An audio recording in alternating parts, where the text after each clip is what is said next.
বলো ডিভোর্স দিয়ে দিতে।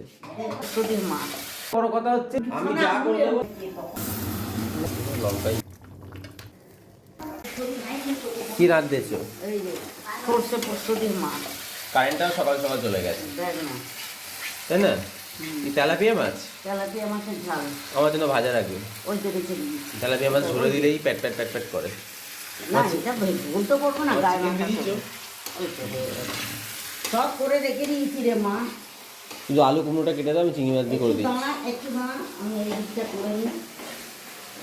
তুমি সবসময় লেট করো কেন গো? লেট তো হবে, শীতকালের দিনে শুই কটায় আগে সেইটা তো বলিস না। হো। আমার মা শোয় কটায়? তুমি ইচ্ছে করে শো, সারাক্ষণ অত রাত করে শোয়ার কি হয়? টিভি দেখো খালি। তুই পাগলামো কথা না। পাগলামো কথা কি? সারাক্ষণ টিভি দেখবে আর লেট করে শোবে আর সকালে উঠতে লেট করে দেবে। থাম তো, তুই যা তো বাপু, মাথা গরম করিস না। মানুষ ভাত খাবে বেলা 1টার সময়, তো একটাই খাবে না কটাই খাবে? 12টায় ভাত খাবে। হ্যাঁ তুই যা, তোর বাবার সঙ্গে তুই খেয়ে নে, রান্না হয়ে গেছে খেয়ে নে। না, ওরকম লেট করলে হবে না, এবার তাড়াতাড়ি করতে হবে। যা যা যা, যা যা কি বকিস না। ওমায় করতে হবে না, না হলে বাবাকে বলো ডিভোর্স দিয়ে দিতে। ওইটাই দরকার, ওইটাই দরকার আমার। বাবাকে বলো ডিভোর্স দিয়ে দিতে বলো। হ্যাঁ। বাবা এ তো কড়াইশুটি পাহাড় করে দিয়েছে গো। হ্যাঁ, এ তো 10 কেজি মনে হয় নিয়ে চলে এসছে।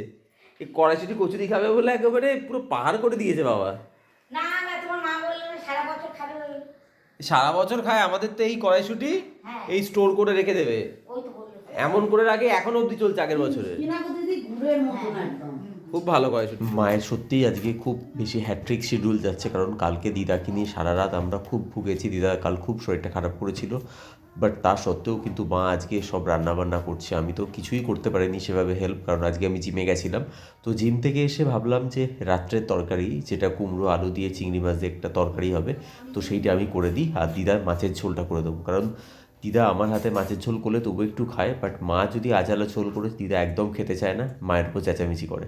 তাই জন্য আমি জোর করে দিদার মাছের ঝোলটা করলাম আর মাকে বললাম তুমি বাকি কাজগুলো সেরে নাও, এদিকে রাত্রের তরকারিটা করলাম।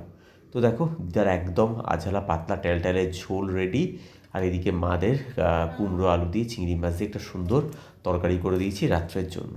আর তারপর সব মাদের রান্নাটা করে নিয়ে আমি আমার লাঞ্চটা রেডি করে নিলাম। আমরা তো তোমার মানে তোমরা তো সবাই জানো আমি ওইসব তরকারিপত্র একদমই খাই না, জাস্ট একটু টেস্ট করি হয়তো। আর আমার এদিকে চিংড়ি মাছ দিয়ে ডিম দিয়ে আর চিজ দিয়ে একটা অমলেট করে নিয়েছি, যেটা খাবো দুপুরবেলা। আরে সব থেকে বড় কথা হচ্ছে যে একটা মানুষ তার শরীরে কষ্ট হচ্ছে, কিন্তু এই রাত্রিবেলা আমাদের তো মানসিক কষ্ট, যে একটা মানুষ কষ্ট পাচ্ছে, কখন কি হবে না হবে আমরা বুঝতে পারছি না। রাত্রে বাবাই রীতিমতো জানো, তুমি কি জানো? আমি 1টা অবধি আমি আবার রাত্রিবেলা বাথরুমে উঠেছি 1টার সময়, আমি 1টার সময়